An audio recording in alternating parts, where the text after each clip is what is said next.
2021 সাল নভেম্বরের 5 তারিখ বেরিয়ে পড়লাম আমার জীবনের প্রথম রাইডের উদ্দেশ্যে। Bike ride.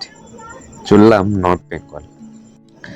ক্যামেরা ছিল না, তাই ফোনের থেকে যা ছবি তুলেছিলাম সেই দিয়েই আজকে 2026-এ দাঁড়িয়ে এই ভিডিওটা বানাচ্ছি। আমাদের দুটো বাইক, একটা R15 ভার্সন 3 যেটা চালিয়ে আমি গেছিলাম, আর আমার পার্টনার সৌরভ ঘোষ গেছিল রয়্যাল এনফিল্ড থান্ডারবার্ড নিয়ে। দুজনেই শুরু করেছিলাম মন্দিরতলা থেকে। আর মন্দিরতলা থেকে কোথায় যাব এটা কিন্তু ঠিক ছিল না। জীবনের প্রথম রাইড ঠিক ছিল যে শিলিগুড়ি যাব, আর তারপরে যাব পাহাড়ে। ব্যাস এইটুকু ভেবেই বেরিয়ে পড়লাম নভেম্বরের 5 তারিখ কলকাতা থেকে শিলিগুড়ির উদ্দেশ্যে। শিলিগুড়ি পৌঁছতে সে এক অন্য কাণ্ড। শিলিগুড়ি পৌঁছানোর প্রায় 100 কিলোমিটার আগে আমার বাইকের সামনের চাকার রিম গেল ভেঙে। একটা বিশাল বড় গর্তয়ে চাকাটা পড়ে রিমটা ভেঙে গেল। কিন্তু ঠিক আছে, একদিন অপেক্ষা করতে হলো, কারণ শিলিগুড়িতে আমরা যেদিন পৌঁছেছিলাম সেদিন ছিল শনিবার, তার পরের দিনটা রবিবার ছিল।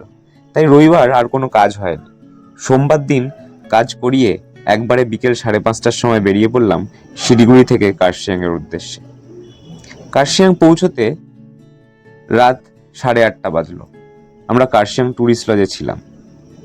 কার্শিয়াং ট্যুরিস্ট লজে একটা রাত কাটিয়ে পরের দিন সকালে ব্রেকফাস্ট করে বেরিয়ে পড়লাম দার্জিলিংয়ের উদ্দেশ্যে। হ্যাঁ, প্ল্যানটা ছিল যে দার্জিলিং যাব, কিন্তু কার্শিয়াং থেকে বেরিয়ে 1-1.5 ঘন্টা বাইক চালিয়েছি পাহাড়ে, এবং জীবনের প্রথমবার পাহাড়ে বাইক চালাচ্ছি।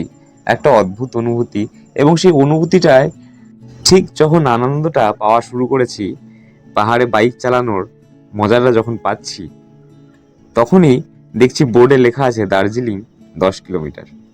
আমি সৌরভদাকে বললাম যে দার্জিলিং যাবে? সৌরভদাও বলল, দার্জিলিং যাবি? চল অন্য কোথাও যাই, আর একটু দূরে যাই, আর একটু বেশিক্ষণ বাইক চালাই। দার্জিলিং নয়, আমরা পরের দিকে আসবো, আমাদের হাতে তো এখনো সময় আছে। আমরা শেষে দার্জিলিং ঘুরে তারপরে শিলিগুড়ির দিকে চলে যাব। আমিও রাজি হয়ে গেলাম। তাই দার্জিলিং না গিয়ে সেদিন আমরা চললাম ধোত্রের দিকে।